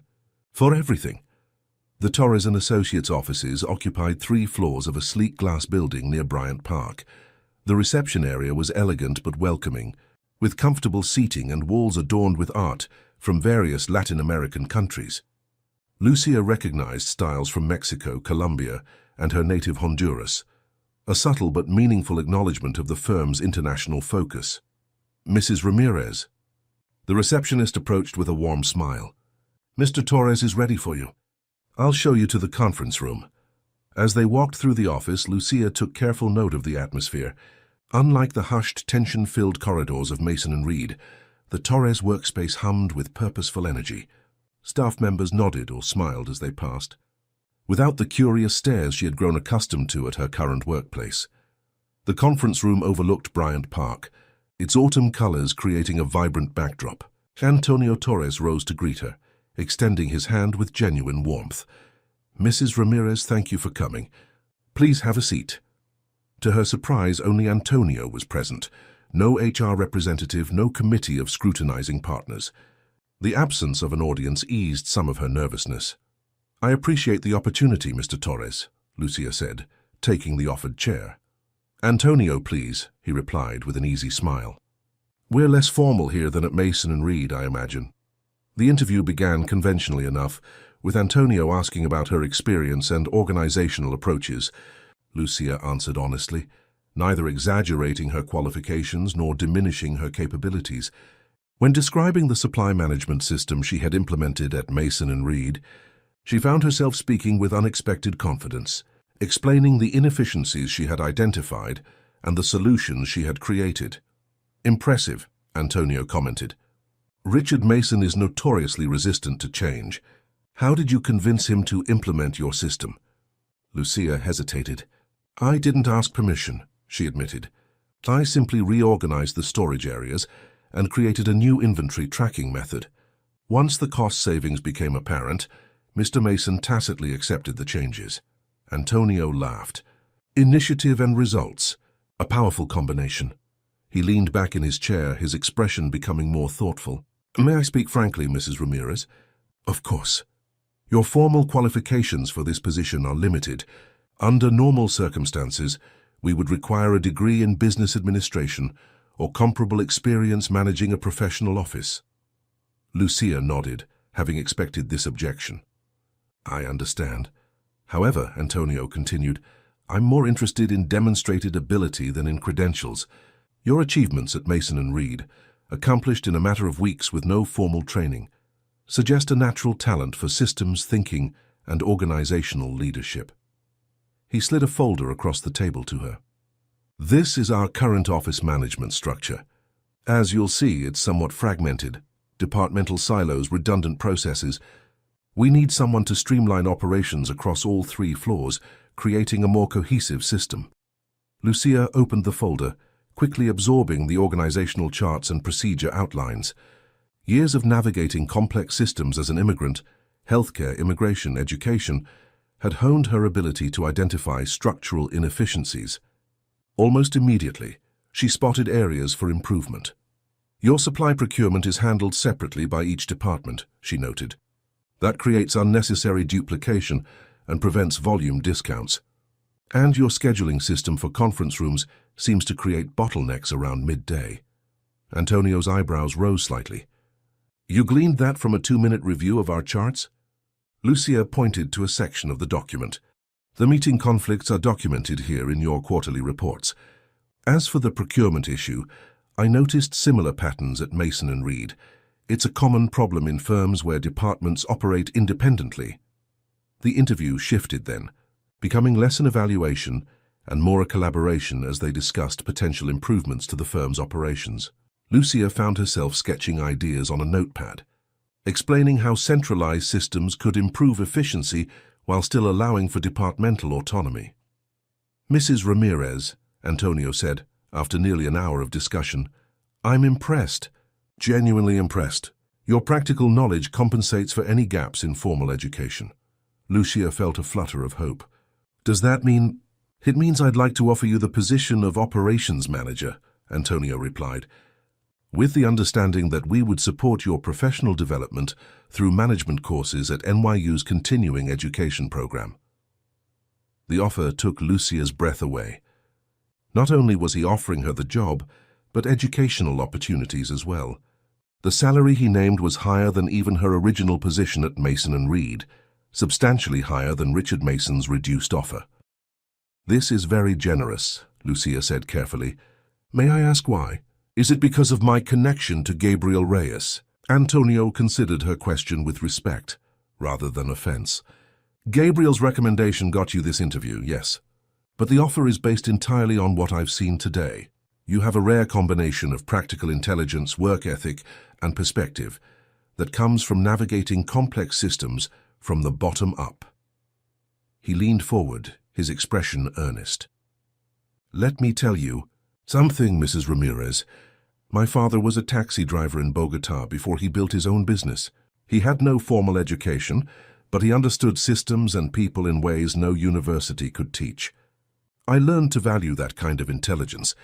It's not found in degrees or credentials, but in life experience and natural ability."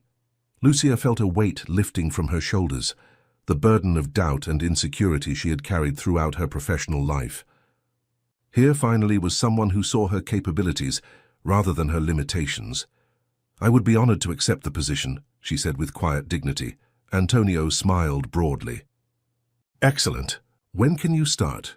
"I need to give notice at Mason & Reed," Lucia replied. 2 weeks would be standard. "Of course, though I suspect Richard Mason might prefer a shorter transition once he learns you're joining us."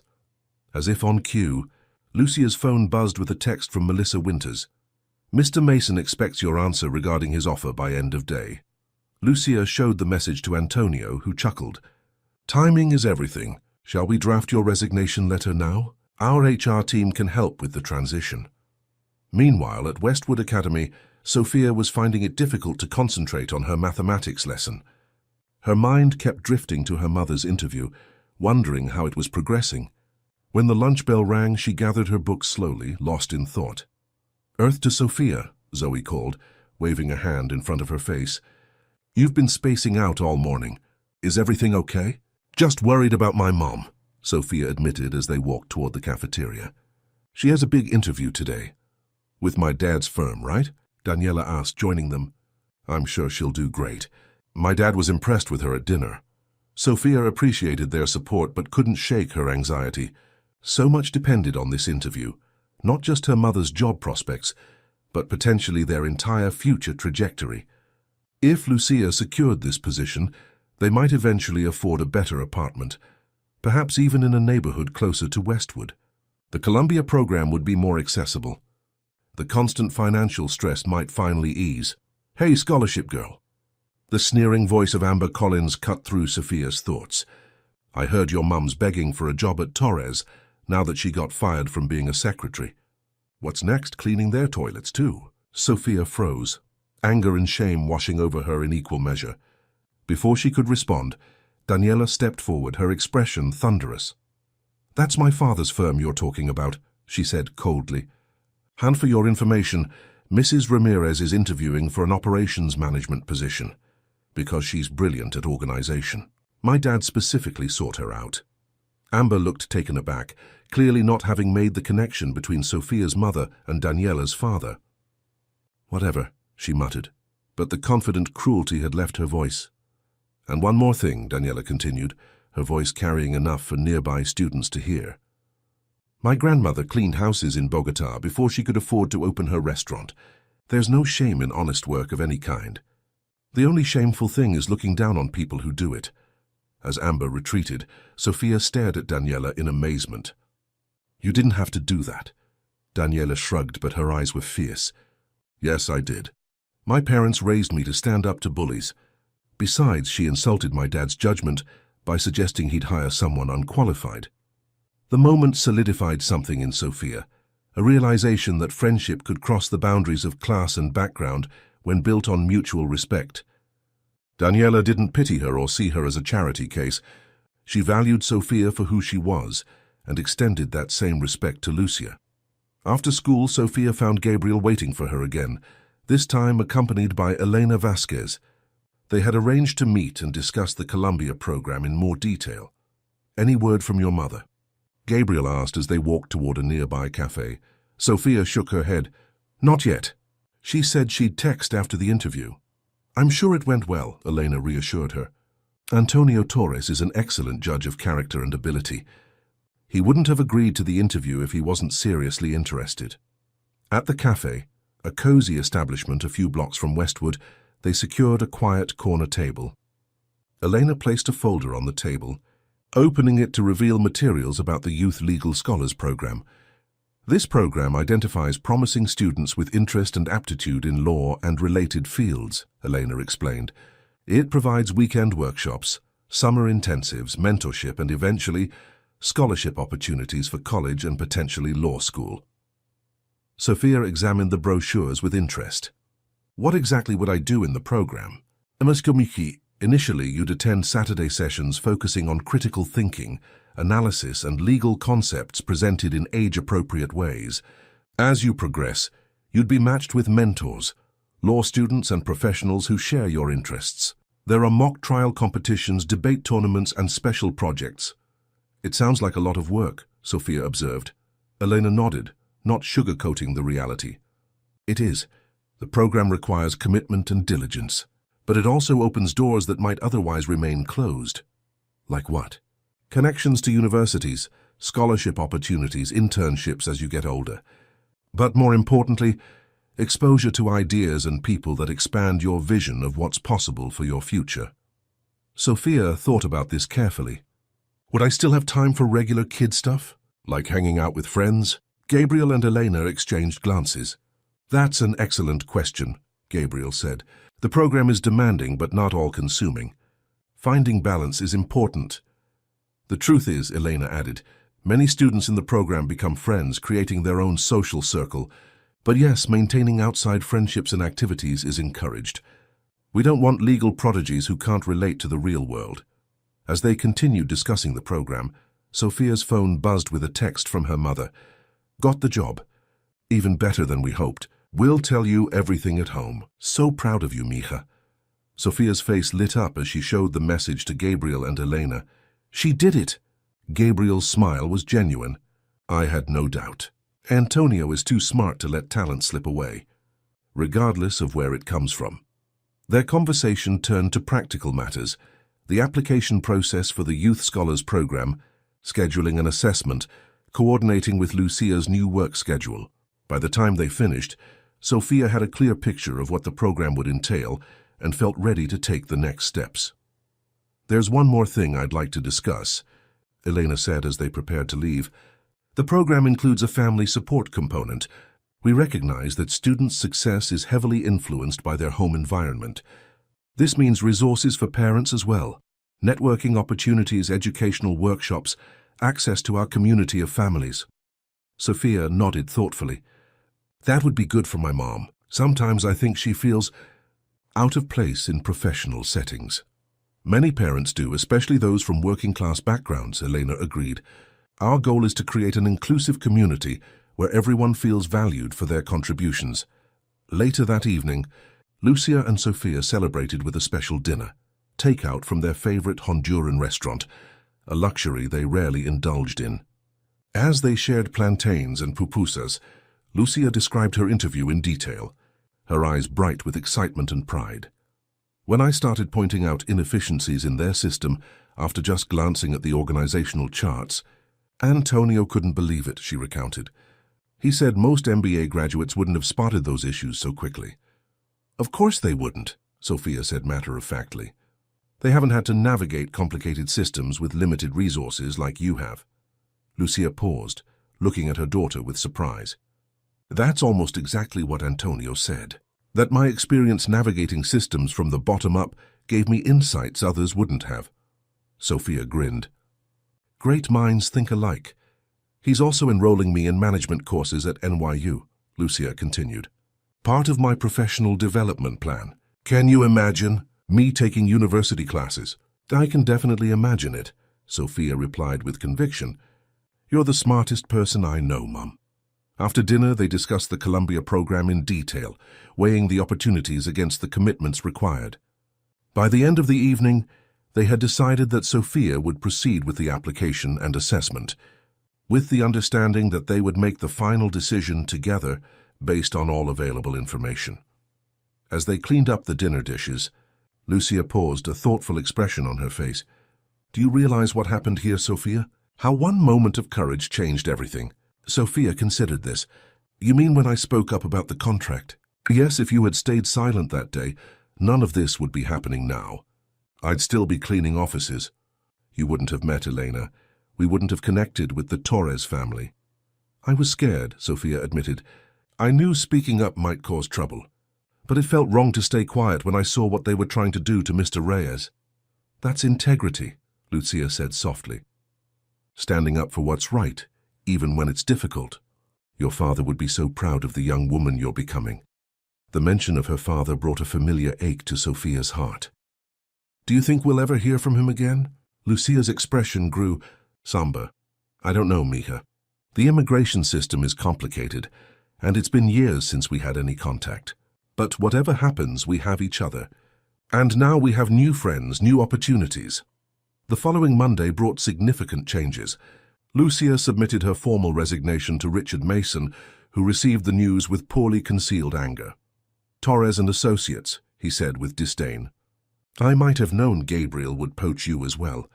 I suppose you think you're qualified for whatever position they've created for you? Operations manager, Lucia replied evenly. And yes, Mr. Mason, I believe I am qualified. My work here has proven that. Richard's eyes narrowed. This firm gave you an opportunity when you had nothing but a mop and cleaning supplies. Some might consider your departure ungrateful. Lucia straightened her shoulders, meeting his gaze directly. I'm very grateful for the opportunities I've had here, Mr. Mason, but gratitude doesn't require accepting less than I'm worth. Torres and Associates sees my value. I hope someday Mason and Reed will recognize the value in all its employees, regardless of their backgrounds. As she turned to leave, Richard called after her. You'll find Antonio Torres isn't the saint Gabriel has made him out to be. The legal world is ruthless, Mrs. Ramirez. Don't be surprised when you discover that. Perhaps, Lucia acknowledged. But I'd rather take my chances with those who've shown me respect from the beginning. Across town, Gabriel was settling into his new role at Torres and Associates, reviewing cases and meeting with clients. His office door opened to reveal Antonio, looking pleased with himself. Lucia Ramirez accepted our offer, he announced. She starts in 2 weeks, Gabriel smiled. I'm not surprised. She's exactly what the firm needs to streamline operations. I agree, Antonio said, taking a seat across from Gabriel. Though Richard Mason called me personally to accuse me of predatory hiring practices. Apparently, we've stolen his valuable administrative asset. The same asset he tried to demote and reduce in salary the moment I announced my departure, Gabriel pointed out. Richard's hypocrisy knows no bounds. Antonio leaned back in his chair, regarding Gabriel thoughtfully. You know, when you first approached me about leaving Mason and Reed, I assumed it was primarily about the Rivera contract situation. But it's more than that, isn't it? This whole experience with the Ramirez family has affected you deeply. Gabriel didn't deny it. It reminded me of why I became a lawyer in the first place. Not for billable hours or corner offices, but to protect people from legal manipulation and exploitation. Sophia and Lucia Ramirez helped me rediscover my purpose. Purpose is powerful, Antonio agreed, more sustaining than ambition alone. He stood to leave, then paused at the door. By the way, Elena tells me Sophia is a prime candidate for the Youth Scholars program. The initial assessment was extremely promising. Gabriel nodded, unsurprised but pleased. She has a remarkable mind. With the right opportunities, there's no limit to what she could achieve. The same could be said for her mother, Antonio observed. Sometimes all people need is a door held open long enough for them to walk through on their own power. 6 months later, on a bright spring afternoon, Lucia Ramirez stood at the podium in a conference room at Torres & Associates, presenting her comprehensive analysis of the firm's operational efficiency to the partnership committee. Her confidence was evident as she explained the improvements she had implemented and the measurable results they had produced. As you can see from these metrics, she concluded, the centralized scheduling system has reduced conference room conflicts by 68%, while the new procurement process has generated cost savings of approximately 22% across all departments. Staff satisfaction with administrative services has increased from 61% to 89% according to our quarterly survey. The partners' approval was evident in their expressions and the questions that followed, thoughtful inquiries about next steps and potential expansions of her systems, rather than skeptical challenges to her authority. In the back of the room, Sophia watched with undisguised pride. At 11, now in her second semester of the Youth Legal Scholars program, she had developed a sophisticated understanding of professional environments and could appreciate just how remarkable her mother's transformation was. Beside her sat Daniela Torres, who had become her closest friend. Their bond had deepened beyond their initial connection through their parents, built on shared interests and mutual respect. Daniela had even joined the Youth Scholars program after seeing Sophia's enthusiasm, though she insisted it was just to try it out, rather than a serious career exploration. As the presentation concluded and the partners dispersed for their next meetings, Gabriel approached the girls with Elena Vasquez. "What did you think?" he asked Sophia. "Pretty impressive, right?" "She was amazing," Sophia replied. No one would ever guess that 6 months ago she was terrified of speaking in front of people like this. "That's what happens when natural ability meets opportunity and hard work," Elena observed. "Speaking of which, your mock trial team is preparing for the citywide competition next month, isn't it?" Sophia nodded. "We're representing a fictional client in a contract dispute. Kind of like what happened with Mr. Reyes, but with different details. Life imitating art, imitating life," Gabriel commented with a smile. Lucia joined them, still flushed with the success of her presentation. "What are you all talking about so seriously?" "Sophia's mock trial," Daniela explained. "Our team is going to crush the competition. You're on the team too?" Lucia asked, surprised. Daniela shrugged with feigned casualness. "Sophia convinced me to join. She said I have a natural talent for persuasive argument, which is just a nice way of saying I like to argue." Everyone laughed, and Gabriel checked his watch. "I have a client meeting in 10 minutes. But before I go, Antonio mentioned the possibility of a community legal clinic focusing on immigrant issues. He thought both of you might have valuable insights on how to structure it for maximum accessibility." Lucia and Sophia exchanged glances, both recognizing the significance of being consulted as experts rather than recipients of services. It was yet another indicator of how far they had come in a relatively short time. "We'd be happy to help," Lucia replied. "In fact, Sophia and I were just discussing how legal information could be better presented to Spanish-speaking communities." As Gabriel and Elena departed for their respective meetings, Lucia put her arms around Sophia's shoulders. "Who would have thought that one moment in a conference room would lead to all this?" "I knew you could do it," Sophia said simply. "You just needed the chance to show everyone else what I already knew." That evening, as they walked home together through their new neighborhood, a pleasant area closer to both Torres & Associates and Westwood Academy, Lucia reflected on the journey that had brought them here. The apartment they now rented was still modest by Manhattan standards, but it was clean, safe, and large enough for both of them to have their own rooms. More importantly, it represented stability and progress rather than mere survival. "Do you remember what Richard Mason said when I resigned?" Lucia asked as they passed a small neighborhood park. "That I would discover Antonio Torres isn't the St. Gabriel made him out to be?" Sophia nodded. "Was he right?" "In a way," Lucia admitted. "Antonio isn't perfect. He can be demanding, impatient sometimes, but the difference is respect. Even when he's frustrated, he treats everyone with basic human dignity. That's not sainthood, it's simply decency, and that makes all the difference. As they reached their building, Sophia paused, looking up at her mother with sudden seriousness. "Mom, are you happy? Not just about the job or the apartment, but really happy?" Lucia considered the question thoughtfully. "Yes," she finally said, "not because everything is perfect, it isn't, but because for the first time in a long time, I feel like we're moving forward rather than just holding ground. And because I get to watch you grow into an extraordinary young woman who stands up for what's right, even when it's difficult." Sophia smiled, satisfied with this answer. As they entered their building, they greeted neighbors by name. Another small but significant change in their lives. No longer anonymous figures rushing between work and home. They had become part of a community, recognized and valued. Later that night, as Sophia worked on her mock trial preparation at her desk, a real desk in her own room, a luxury she still marveled at, she found herself thinking about the chain of events that had led them here. One moment of courage, speaking up when she saw injustice, had altered not just their lives but Gabriel's as well.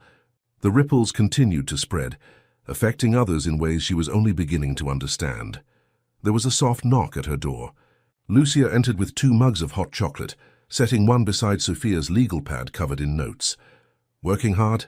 Lucia asked, glancing at the mock trial materials. "Just finishing up," Sophia replied. "Our team meets tomorrow after school to practice our arguments." Lucia sat on the edge of Sophia's bed, sipping her chocolate thoughtfully. "I had a call from Elena today. She mentioned that as you progress in the program, there might be summer opportunities at Columbia's campus. Special workshops, even residential programs for the older students." Sophia looked up, excitement and apprehension mingling in her expression. "Like staying in the dorms? For how long?" "Just a few weeks," Lucia assured her. "It's still a year or 2 away for your age group, but Elena thought we should start thinking about it." The prospect was both thrilling and intimidating, a taste of the university environment that had once seemed as distant and unreachable as the moon. Now it was a concrete possibility, a path being laid before her step by step. "We've come a long way from that conference room, haven't we?" Sophia said quietly. Lucia nodded, reaching out to tuck a strand of hair behind her daughter's ear, a gesture from childhood that Sophia still allowed in their private moments. "And we still have a long way to go, but we're going there together, with friends beside us now." As Sophia returned to her notes and Lucia left to prepare for the next day, both felt the quiet certainty that had replaced the constant anxiety of their previous existence. The future remained unwritten, but they faced it now with confidence rather than fear, with allies rather than isolation, with opportunities born from that single moment when a young girl found the courage to speak truth to power. In that moment of integrity, something had been set right in the world, not just for them, but for everyone whose lives they touched. It was a reminder that justice often comes from unexpected voices, and that dignity and respect are not privileges to be granted, but rights to be claimed, even by those society might consider powerless. For Sophia and Lucia Ramirez, that lesson would continue to guide them forward, illuminating a path that led not just to success, but to something far more valuable, a life of purpose, meaning, and uncompromising integrity.